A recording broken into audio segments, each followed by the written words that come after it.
Today's daf we're going to be learning is Bava Batra daf Tevav. Today's daf is sponsored by Julie Mendelson and Edina Hajej in loving memory of their dear friend Yosef Yifrach Zichron Lebracha, who passed away suddenly last week. Yossi was a wonderful man who left his family enthralled in Torah as well as in the law. Just a few weeks ago, he spoke at the Beit Knesset about his love for daf Yomi, encouraging everyone young and old to take up the daf. He was thrilled that he recently finished his first year of the daf. We'll keep learning in your memory as long as we can, sending love and strength to the family. Okay, we're going to get started today we're in the middle of who wrote the books of Tanach. Basically, the structure for today is going to be really dealing first issue with who wrote the books of Tanach, and particularly when it mentions someone dies in a book, if they were the author, how on earth were they writing about their death? So we'll deal with a bunch of books where that happens, and we'll have to figure out who finished the book. Then we're going to get to Iyov, and we're going to have a whole huge digression into talking about Iyov, a fascinating book. Who was Iyov? When did he live? And they try to put him in a historical context, many different varying opinions. We'll talk about what is the motivation of the rabbis to try to put him in a place in history, because the book really doesn't seem to be placed in any sort of time frame, although, well, we'll talk about that. And then at the end of the daf, we'll get to sort of the story of Iyov, which is what happens in the first chapter. There's a discussion between Satan and God, and what exactly was the discussion and how did these things come about. So recommended reading for today is to go home and read the first few chapters of the first, two chapters of Iyov as background also for the continuation of what we're going to be doing. So we started at the bottom of our daf with who wrote the books. Okay, by the way, the flashback went up yesterday specifically about both the writing of Torah scrolls and the order of the Torah and the differences that we were talking about yesterday. So you can read there in Shuli Mishkan's article on our site about the different orders of the books and about scrolls. So Miktavan, Moshe Katav, by the way, I wanted to just point out one thing that I noticed after class, which is I mentioned how one of the differences between our version and the version here, certainly when it comes to the Nevi'im Achronim, Yeshayahu, Yirmiyahu, Yechezkel, and Treasar, is that ours is more chronological. Yeshayahu came first, then Yirmiyahu, then Yechezkel. And Treasar kind of finished, at least the last of the Nevi'im are there. It's chronological, whereas here it wasn't chronological. It was by Nechama, Poranut, if you remember. But when it comes to the Ketuvim, our order is not chronological. Okay, our order is, right, we have the Sifrei Emet, Tilim Mishlei Iyov, that's one unit. Then we have the Megillot, which go in chronological order, for kind of a more practical approach, how they're read in Shul. Okay, we go in order of the calendar, and when we read those 5 Megillot, and then we have Ezra Nehemiah, Daniel, Ezra Nehemiah, Devrei Yamim, which chronologically are at the end. But the order here was actually much more chronological. It started with Ruth, which is in the time of the Shoftim. And then the whole order was very chronological, which in ours, it's not chronological, right? There, the Megillot were interspersed throughout the Ketuvim based on when they were historically. So it's interesting that the Nevi'im Achronim weren't done in chronological order, but specifically the Ketuvim were.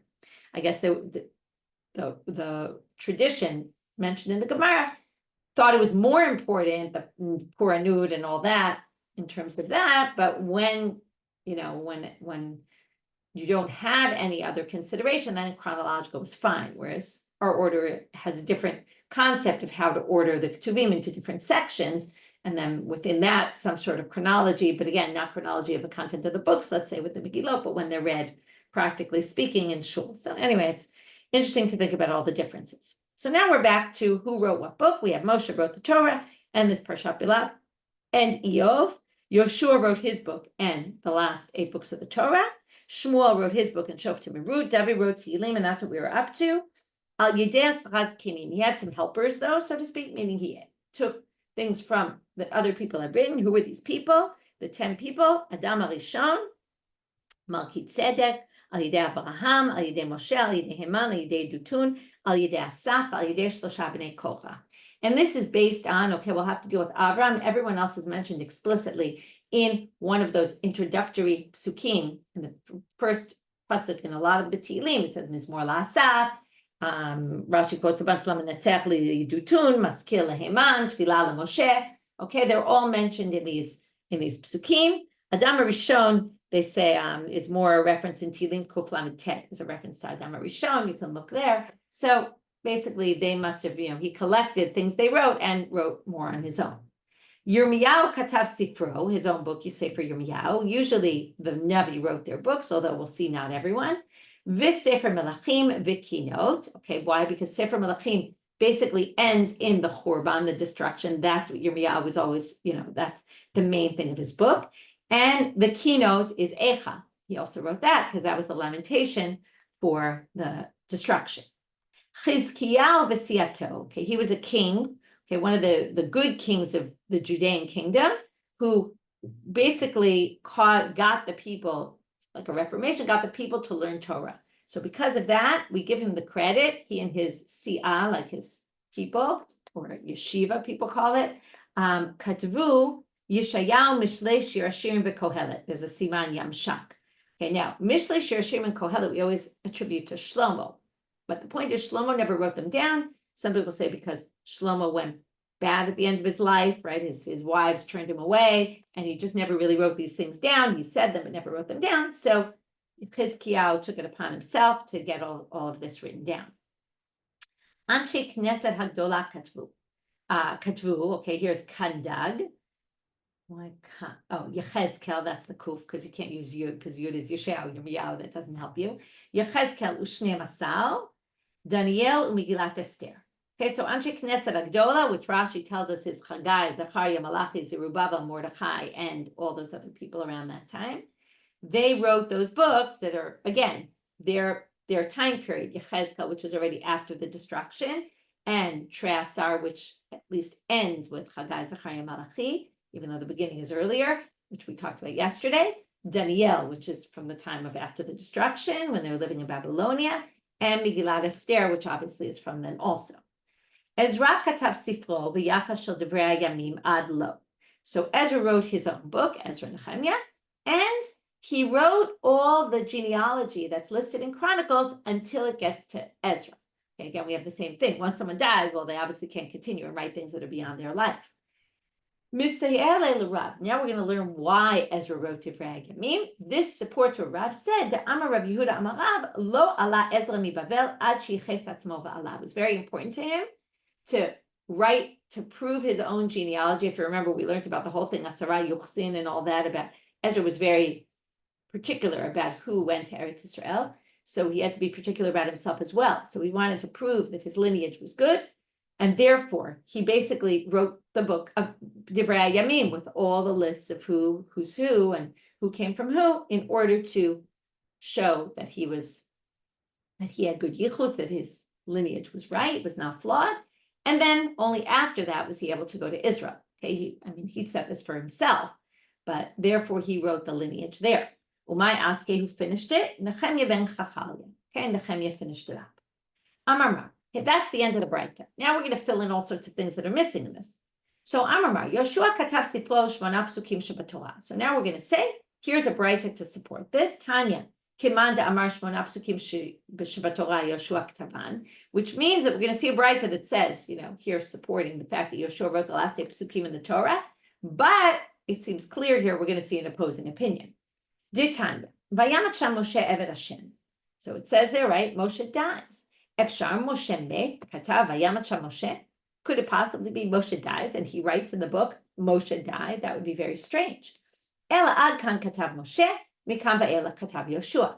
So basically, right, until there, Moshe wrote. After that, Yoshua finished the book. Divrei Rabbi Yehuda. That's what Rabbi Yehuda said. But Amar la Rabbi Nechemiah. Some people say it was Rabbi Nechemiah. Amar la Rabbi Shimon. Efshar Sefer Torah haser ot achat. How could it be that a Sefer Torah could be missing? Even one letter can't be missing. Of course, it wasn't missing 8 psukim. Uktiv, and what does it say in Sefer Dvarim toward the end in Pasuk Perek Lamed Daled? I'm sorry, Perek Lamed Aleph. Lakach et Sefer HaTorah hazeh. Okay, it says, right? You should take this Sefer Torah and put it next to the Aron. We had that whole discussion yesterday. But Moshe is told, take this Sefer Torah. That means that in front of Moshe was a Sefer Torah. Now, you can't call it a Sefer Torah if it wasn't complete. So it must be that Moshe wrote the whole Torah, had it complete before him, even though it talks about his death. So Ela ad kana kadosh baruch hu omer, u'Moshe omer v'kotev. There's 2 versions of this line, but let's read it, and I'll tell you the 2 versions as we read it. Until this point, of Yayamat Moshe, God would speak, meaning dictate, basically. Moshe Omer v'kotev, and Moshe would both say it and then write it.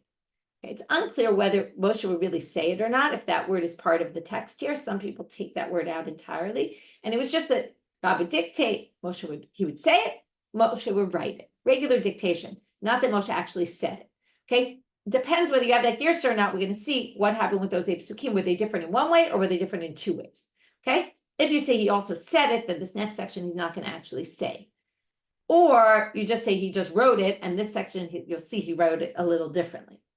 So let's read it. Mikam va'elach hakadosh baruch hu omer u'Moshe kotev b'dema. And from here, Moshe would write it with dema. Most people say dema is tears, although there are a bunch of different interpretations. What has to do with dam, maybe blood. But anyway, let's assume it means tears. Moshe wrote it crying. Okay, there happen to be those psukim always make me cry when we read them at the end of Simchat Torah. It's they're very powerful psukim, right? Moshe, it's the whole culmination of his life, and he doesn't get to go into the land, and it's very tragic.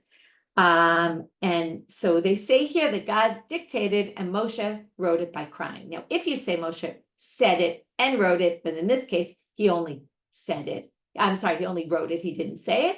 Or the only difference possibly is just that he wrote it differently, which is he wrote it with tears in his eyes. Some people say he actually wrote it with tears. The tears, instead of ink, he used tears to write it. But that's possibly what it means. Unclear, but they were written in some sort of a different manner. Now here we're just proving this concept of dictation exists, and we see it in Sefer Yirmiyahu. Okay, Yirmiyahu tells Baruch, his sofer, his scribe, to write things down. And it says here, Vayomer lehem Baruch, so Baruch said to them, Mipiv yikra elai et hadvarim ha'elu va'ani kotev ala sefer b'dio. Okay, and there it says, right, they would say, Yirmiyahu would say the words to me, and I would write it down with ink. So now we're going to say, okay, we have this machloket. We showed our braytot by Rabbi Yehuda or Rabbi Nechemia that Yoshua wrote the last 8 psukim. The other opinion, Rabbi Shimon, says no. Moshe wrote the last 8 psukim also. He just wrote them a little bit differently. So now they're going to say, according to who does the following source correspond to? Shmona psukim shebatorah yachid koreotam.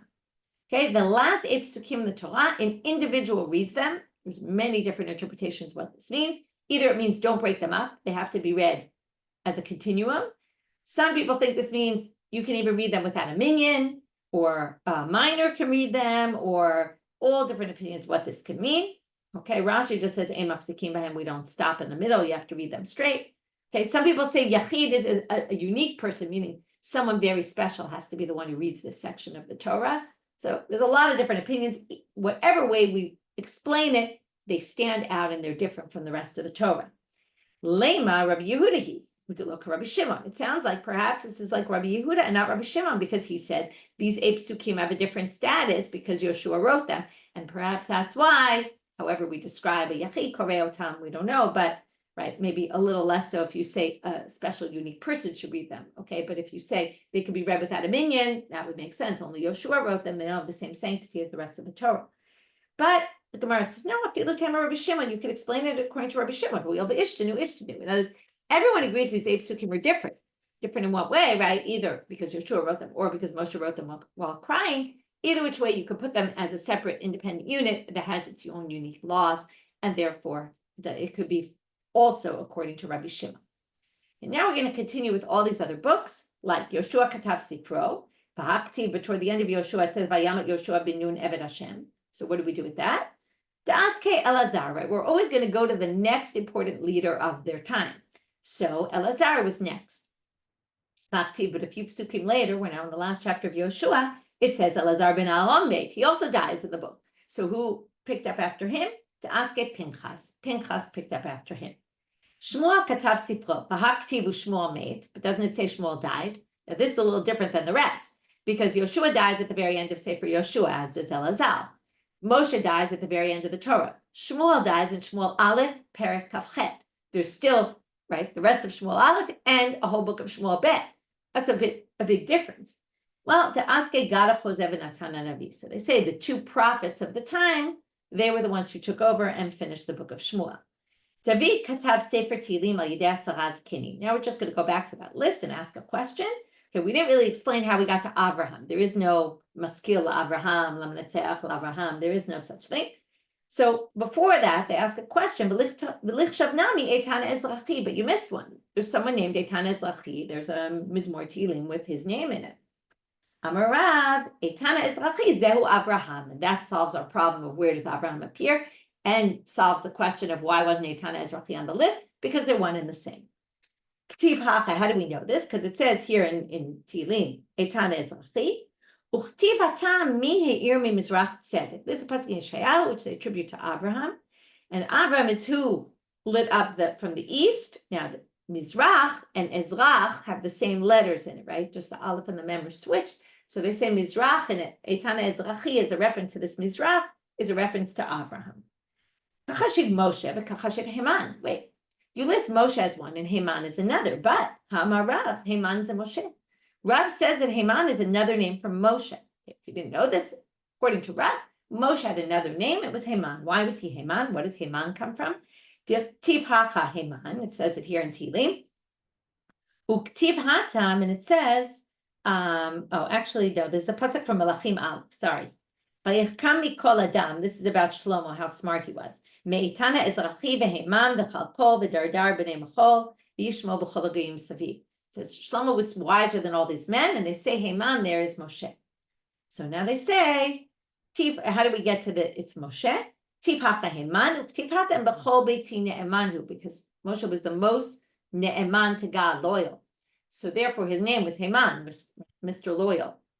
So how do we answer this? So that Haman must be the same Haman in Tehillim? No, it's not. Trey Haman Havu. Now do you understand? If you say Haman was Moshe in Tehillim, then you have a problem because we listed 10 people. One of them was Haman and one of them was Moshe. They're one and the same. So we resolved that by saying there were two different people with the name Haman. The one mentioned in Sefer Malachim was Moshe. The one mentioned in Tehillim was somebody else. Moshe katav sifro vis parshat Bilam v'Iyov. Okay, now we're going to get on our big topic of Iyov.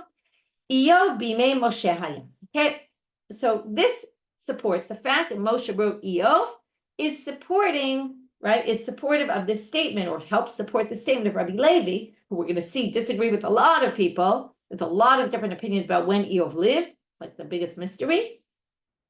That Iyov lived in the time of Moshe, and then it makes sense that Moshe wrote about Iyov, okay, because he lived in his time. How do we get that Moshe lived in the time of Iyov? Well, we're going to say he used the same word that Moshe used, which is not the most common word, although the Gemara is going to say, what do you mean? All sorts of other people use this word. And I think it's really interesting to think about where these words are used in the context of them. So the first pasuk is, Mi yitain tifhacha, in Iyov it says, Mi yitain efo v'yichtavu milai. Okay? If I die, right, then what's going to happen with all my words, with what I did, right? I will have no memory. This is someone's, right, big struggle in life, that you leave your memory something. You leave something when you die. You know, who's going to, this is basically, I want there to be a legacy from me. Uchtiv hatam b'meh yivada efo. This is, Iyov's in a time of crisis, and Moshe also, we're going to see that all these psukim that use the word efo are in a time of crisis. Okay, so the time of crisis here in Moshe is after Chet HaEgel, after the golden calf. Moshe says, right, God says, Panay yelech uvanichoti lach.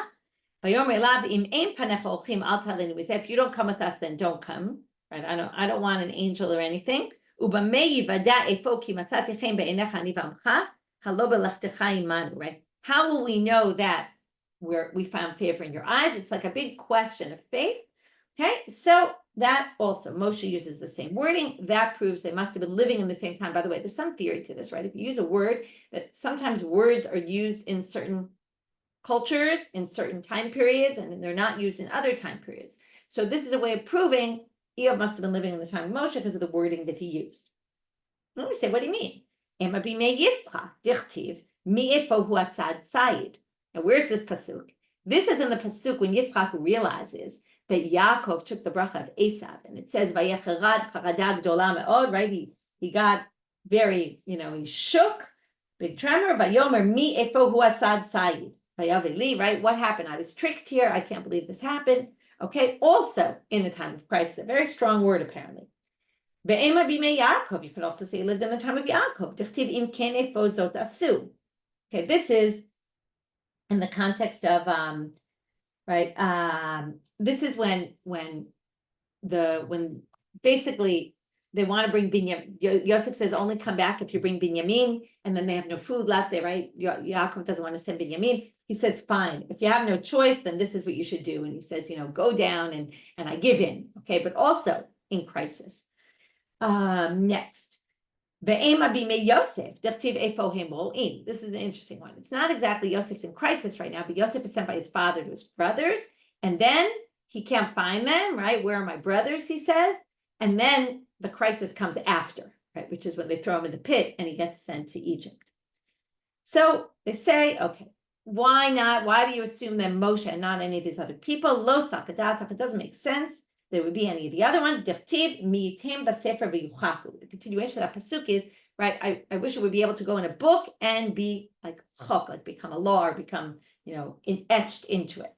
Moshe, who the ikre mechokek, and Moshe is also called a mechokek. So there we see another connection between Iyov and Moshe. This is the bracha to God, where he's told, right? It says he was the one who settled first. Remember, he settles in the Transjordan area, and that's where chalkat mechokek safun. That's where the plot of the mechokek is hidden. That's Moshe who died. Okay, so there's a reference. Moshe is called the mechokek. And Iyov uses that language in his pasuk, and that connects it. Rava Amal, Iyov bimei meraglim haba. Now, this doesn't necessarily disagree with Moshe, but it's connecting him to the meraglim. Okay, and it seems here by putting Iyov in a certain context, we're also seemingly connecting him with a certain person. That we want you to associate Iyov with Moshe. We want you to associate Iyov with the meraglim. What's the connection of Iyov to the meraglim? Well, Iyov was in a crisis of faith, as were the meraglim. And the message of the story is there's a bigger picture out there, right? There's something you don't all see. And God is orchestrating all of this. And it's the same message of the meraglim and a very similar message in Iyov. Now, how do we connect it technically? Interesting connection. Right? He came from the Eretz Utz, and his name is Iyov. One of the things they're supposed to check in Israel is, are there trees? Eitz, utz. Okay, you might say those are two very different words, which in fact the Gemara says. Midami, are these similar? Hacha utz, hatam eitz. Two different things. Hachi ka'amalu Moshe Yisrael. This is what Moshe really said to Yisrael. Yeshno le'oto adam sheshnotav arukot ke'etz. There's a person whose years are long like a tree. Okay, basically, Iyov lived a very, very long life. Umegen al doro ke'etz. Okay, and he protects his nation like a tree. And I want you to find this person when you go to Israel. That's what he was asking. Ayesh ba'etz. Okay, which basically is interesting. Also, it puts him in Israel at the time. He's living in Canaan. Okay, in Canaan, and right, it seems like he's not really part of the Jewish people, according to this, which we're going to see. There's also a debate: was he Jewish? Was he not Jewish? Okay. Yativ alume Rabbanit kamei Bishmo bar Nachmani ve'yativ ka'amar. A certain rabbi sat before Bishmo bar Nachmani and said, Iyov lo haya lo nifra. Why are you having all these discussions? When did he live? Iyov didn't live at all. He never was. Okay. Ela mashal haya. The whole book is just a parable. It wasn't a real person. Amarle. So Bishmo bar Nachmani doesn't like this. He says, Alecha amar kra. What do you mean? It's for people like you. The pasuk said, Ish haya be'eretz utz Iyov shmo. We take this literally. He was a person. He lived in Eretz Utz. Iyov was his name. He was real. Elameatas, the rabbi says to him, V'larash ein kol ki'im kivsa chat ktana asher kana v'yechaya, etc. This is what we call the mashal of kivsat harash. This is after David sins with Bathsheba. The Navi comes to him and says, it's like, there's the rich person and the poor person, this is all he has, and you took it away, and this was his one wife. You took her away from him, and it's this mashal. Now, it never really happened. It's a parable. It's a story. But it describes there was a kivsa, there was a rash, there was a poor person, there was a bit. It describes it as if it was real. So same thing with Iyov, to which they say, right, mihaya, of course that didn't really happen. Ela mashal ba'alma. It was just a mashal. Hachanami, mashal ba'alma, same thing here. To which Rabbi Shmuel bar Nachmani gets in the last word, and he says, Well, then why did you need to have a name of a place and a name of a person if not to say this was real? Okay, and this is a really interesting question. And the rabbis really ask it, and we have a difference of opinion here when it comes to Iyov. We don't really say it about other stories of the Torah, but this raises a big question. Are the stories in the Torah meant to be historical stories? Were they meant to be understood as parables? And people can, take this far one direction, far the other, both sides. No, everything was real. Some things could be understood allegorically, right? It's a very big question that's really opened up from this small discussion in the Gemara. I want to go read a section that I put in the chat for class. I'll put it back in the chat again to look it up. It's from Moreh Nevuchim in the third Chelik Gimel, the third section in chapter 22. And the Rambam in Moreh Nevuchim basically says, Parshat Iyov hamufla'a v'nefla'a hi misug ma she'anachnu bo, klomar hu mashal lebe'or hashkafot b'nei adam b'ashkacha. Basically, the Rambam says this is a parable. Ukvar yadata ma'amar echad mehem befirush, Iyov lo haya v'lo nivra ela mashal haya.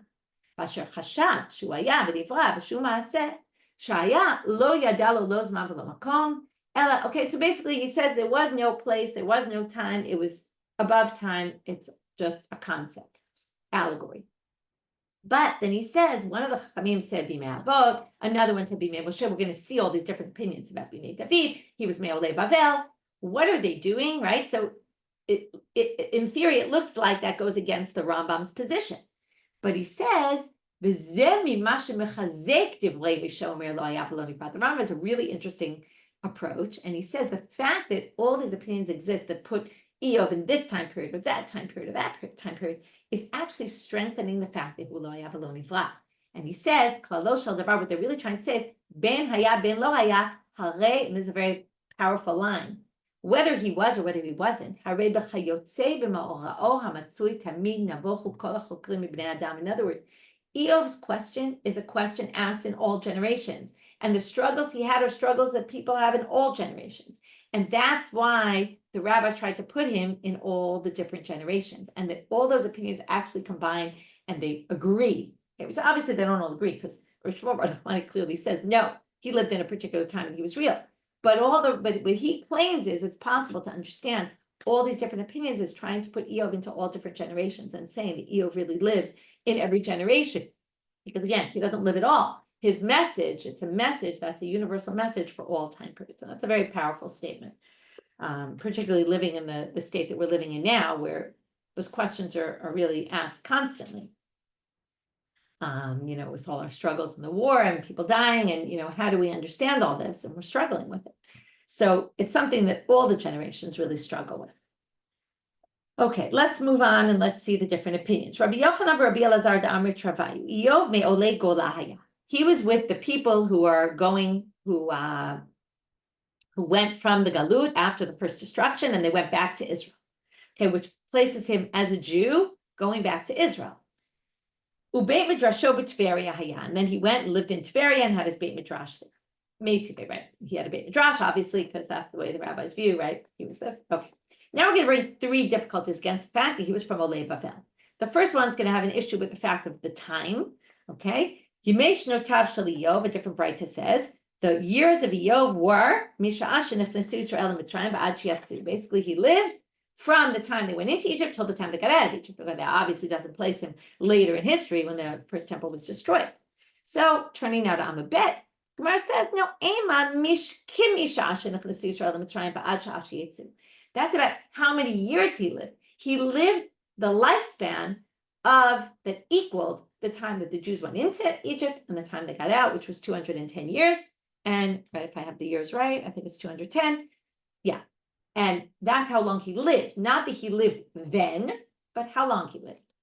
Second source. The next two sources are going to seem to say, or really say, that Iyov wasn't Jewish.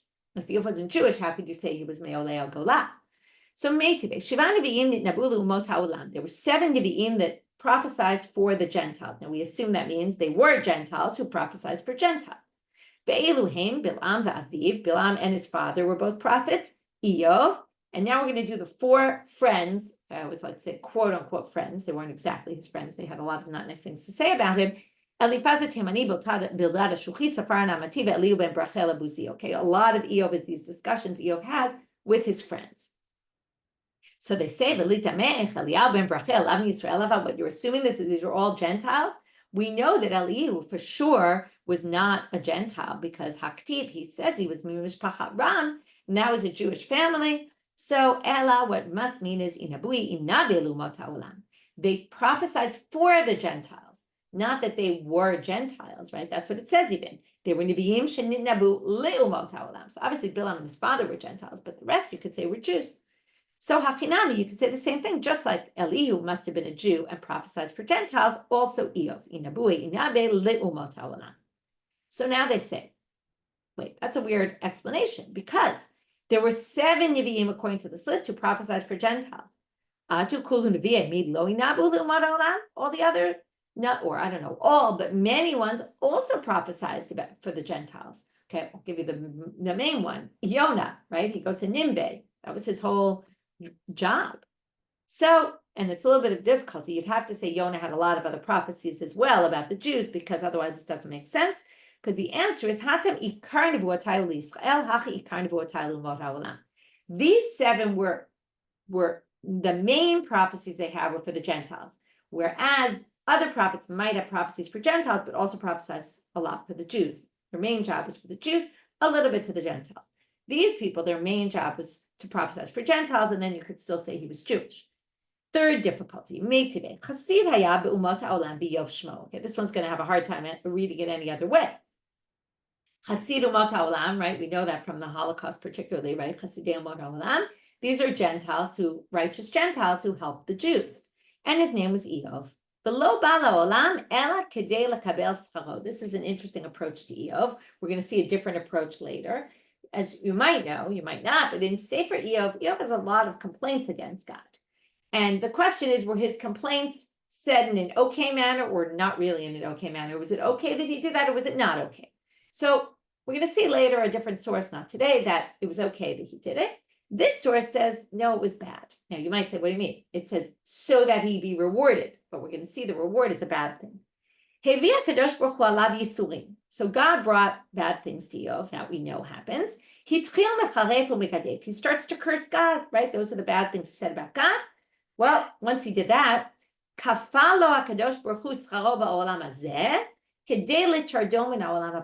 said, fine, I'm going to punish you. How am I going to punish you? I'm going to give you any reward that you were deserving of for your previous life before you sinned. I'm going to give you all those rewards in this world, so that when you get to the next world, you'll have nothing left and you'll go to Gehenna.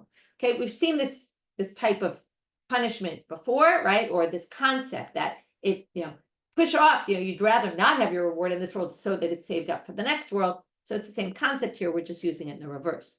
So this opinion, okay, this is just, it happens to be he was Gentile, they say, and he was good to the Jews, but because he said these bad things about God, God actually punished him by rewarding him, right? The reward is at the end of the book, when Iyov gets back all the things he lost, which of course doesn't make up for all the things he lost. It's not like, okay, right, but he gets more, and it's supposed to make up for what he lost, even though obviously it doesn't make up for a lost family, but he does get rewarded, and all those rewards really we're saying were a bad thing. So how do we resolve that source with the fact that he was Me'olei Golah? To which they answer Tanai. It's a machloket Tanaim. And now, to get to the machloket Tanaim, we're going to see a whole bunch of more opinions about when Iyov lived. Titanya, Rabbi Elazar Omer, Iyov bimei shvot hashoftim haya. Okay, only at the end of this we're going to get to how do we see that there's a machloket about whether Iyov was Jewish or whether he was not Jewish. And that's in the end what we're going to show from this source. So Rabbi Elazar said, Iyov bimei shvot hashoftim haya. He lived in the time of judges. How do we know this? Shenema, hen atem kulchem chazitem. Okay, there's another passage from Iyov, chapter 27. It says, you all chazitem. Okay, we're going to see what this root means. It means to see, but see could mean a lot of different things. Why are you, going after hevel, useless things, bad things? See what it could possibly mean. Anyway, ezedor shekulo hevel. What's the generation that's full of this hevel, like nothingness? Heve omer zedor shel shvat hashoftim. That's the time when the judges ruled, because we know, right, there's that terrible cycle, and the Jews keep leaving God, and there's chaos. right? Hevel is also kind of like cats, and that's really what there was in the time of the Shoftim, so he must have lived then. Rabbi Yeshua ben Korchomer, Iyov b'yamei Achashverosh haya. He lived in the time of Achashverosh. How do we know this? Shene'emar v'lo nimtza nashim yafot ki benot Iyov b'chol haaretz. Another description of Iyov.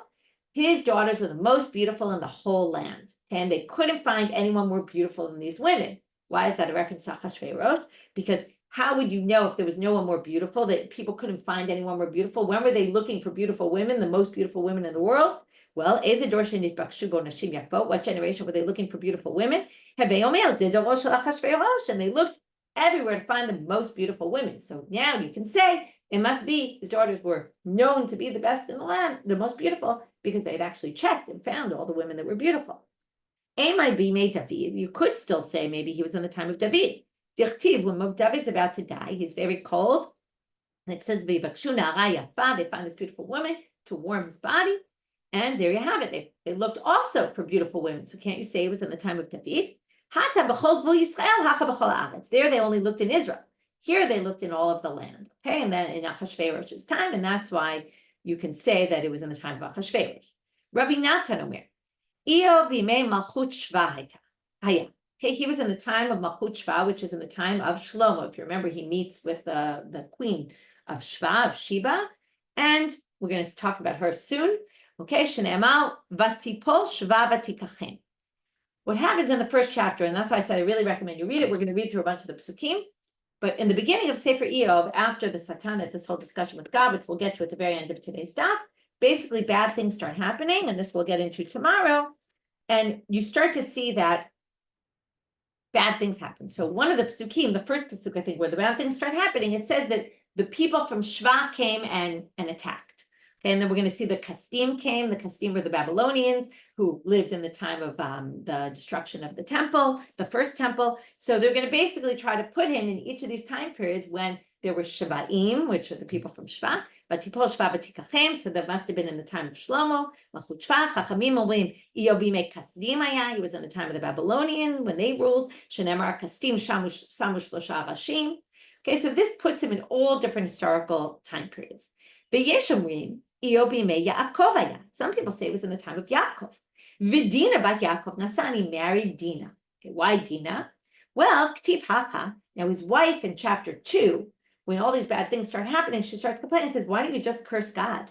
And he responds to her and he says, why are you speaking kedaber achat hanivalot tedaberi? You're speaking like a nivala, okay, like a nivala is like a very bad word of, I can't think of the exact translation, but by Dina, it says, right, the brother said, we stood up for Dina, ki nivala asabi Yisrael. Okay, thank you. A loathsome act was done. Okay, you can translate it that way. So basically, you're speaking like a nivala, and Dina, the reference is she became a nivala, right, because of what Shem did with her when he raped her. So there you see the connection of his wife. He called her a nivala, and Dina was called a nivala. Oh, must be they're the same person.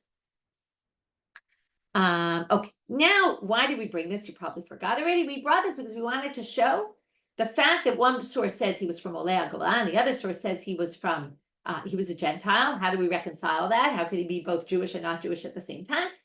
Debate among Tanaim. Now, none of these Tanaim said he wasn't Jewish, but let's figure this out. Kulu Tanai Svirul Iyov Yisrael Hava. All these sources put him as a Jew, other than the Varmi Yesh Omrim. Who is the Yesh Omrim? That he lived in the time of Yaakov. Why? How many Jews were there in the time of Yaakov? There were Yaakov and his 12 sons, and Iyov wasn't, right, and his daughter. Iyov wasn't one of them, so obviously he wasn't Jewish. Now,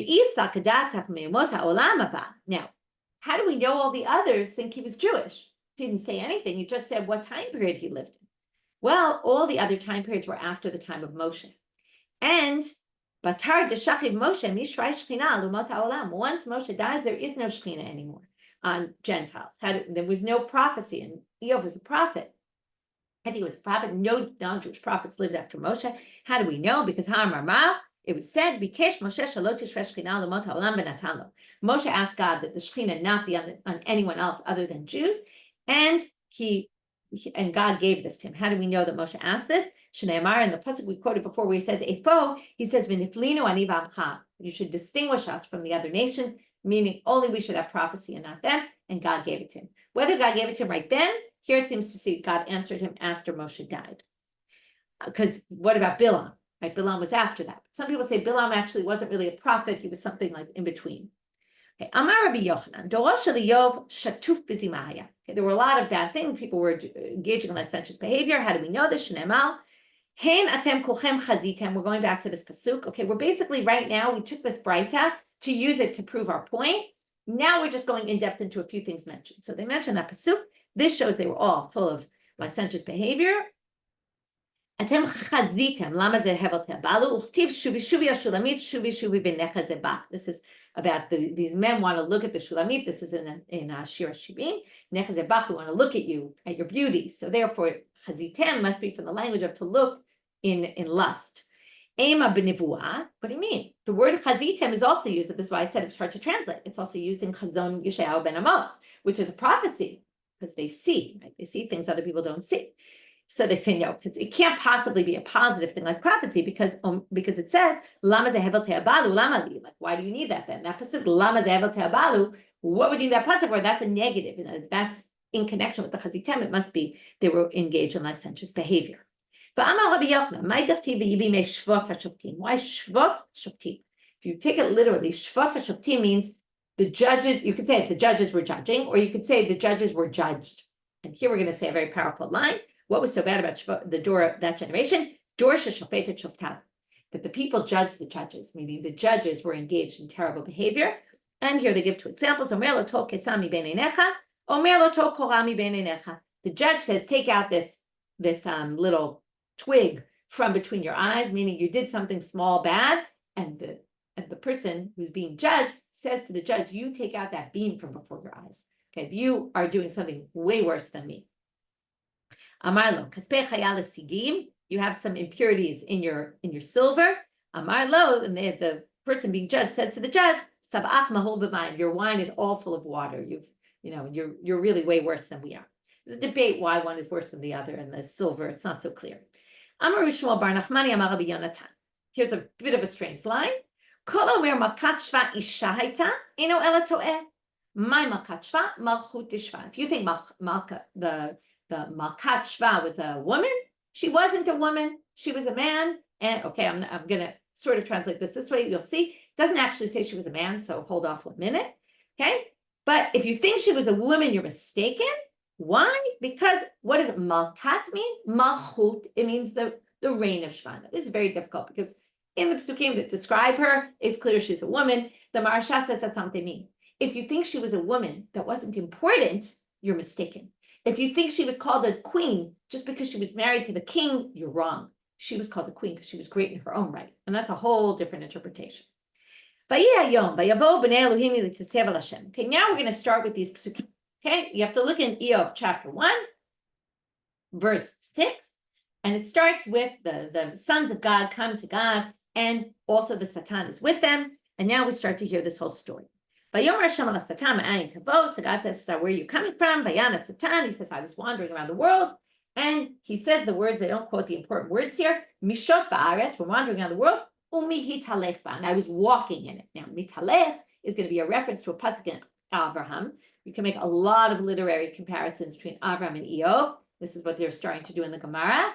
And in fact, if you know by the Akedah, there's a lot of midrashim that say by Akedat Yitzchak that the Satan comes along and tries to stop Avraham from doing it, and is very involved in that. Often, many people believe that that's because they take the Satan from the psukim here and kind of copy it into there. So, Amar lefanav, what was really the Satan saying in this pasuk? Ribono shel olam, shatati b'chol ha'olam kolo. This is what the Midrash likes to do, fill in the story. I was wandering on the whole world. V'lo matzati ne'eman kavdach Avraham. Avraham seems to be the most dedicated. That's the hitalech. Okay, now here's the reference, because he was mitalech and Avram was mitalech. Now he was told, go walk around the land because I will give you the whole thing. And then what happens to Avraham? Even though God promised him the whole land, when it comes to bury his wife, he can't even find a place to bury her. He has to spend a lot of money, even though God said this whole land will be yours. And look, Avram didn't start complaining. Vayomer Hashem ala Satan. Now we're back to the psukim. Hasamta libcha labdi Iyov ki en kamo ba'aretz. Have you seen my Eved Iyov, he's amazing. So Amar Rabbi Yochanan, Gadol Amar Iyov Yoter Mimah Shenemar B'Avram. Why did God think he was greater? Because look, the Psukim describe him as being greater. It's not why did Hashem, but how do we know? After at the Akedah, when he says, don't do anything to the child, right? I know that you're a Yirei Elohim. It's a big, much more description. He was a straight man, God-fearing, and kept away from bad. My V'sar Meira, Amar Rabbi Abba bar Shmuel, Iyov Batra mamono haya. Menagosh l'olam noten chatzi pruta lechem bani, Iyov b'tva mishelo. He basically, in simple words, we're at the end of the daf, so I'll just say this very quickly. He would say, keep the change. Okay, he would hire someone and just pay them for, a small job and give them the whole pruta instead of half a pruta. How it gets to the chembani, you can look at Rashi. Vayana Satan el Hashem vayom, hachinam yarei Iyov Elohim, halo tasachta ba'ado ba'ad beito. Back to the psukim, you gave him everything, so what do you expect? Of course he's going to believe in you. And then it says, Maaseh yadav be'rachta. So what does it mean, my Maaseh yadav be'rachta? Amar Rav Yitzchak, anyone who got money from him, basically, right, the Midas touch, everything he touched turned to gold. He would always make money on all his business dealings. And his mikneh, these are descriptions of all the great things that Iyov had.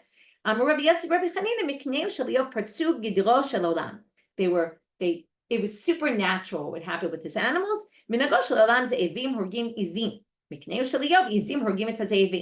Okay, the wolves killed the goats. By him, the goats killed the wolves. Okay, meaning his goats could protect themselves from terrible animals that would come their way. Okay, then God says, fine. Sorry, the Satan says, if you were to attack him, you'll see that he'll start Yivarecha, which really means to curse. Okay, you'll see. There's no way he's not going to curse you. Vayomer Hashem ala Satan, hine kol asher lo biyadecha, do whatever you want with him, but, right, with everything he has, rak elav al tishlach yadecha, but don't kill him, okay? Don't do anything to him. You could do to everything he owns, okay? And then we'll stop here and we'll start with, what then happens. Okay, so here we started with the books and the order and who wrote them, and particularly, also when someone died, who picked up after them. And then we went to Iyov, and how Moshe wrote Iyov, and then we had a large range of opinions about when Iyov lived, right? Perhaps we suggested this is a way of just trying to put Iyov into every generation and showing this is a, me'alazman, basically not connected with time at all, even though it seemed like people were trying to put him into time and location. Although no one really ever explained where Utz is, right? The Wizard of Oz was taken from that, by the way.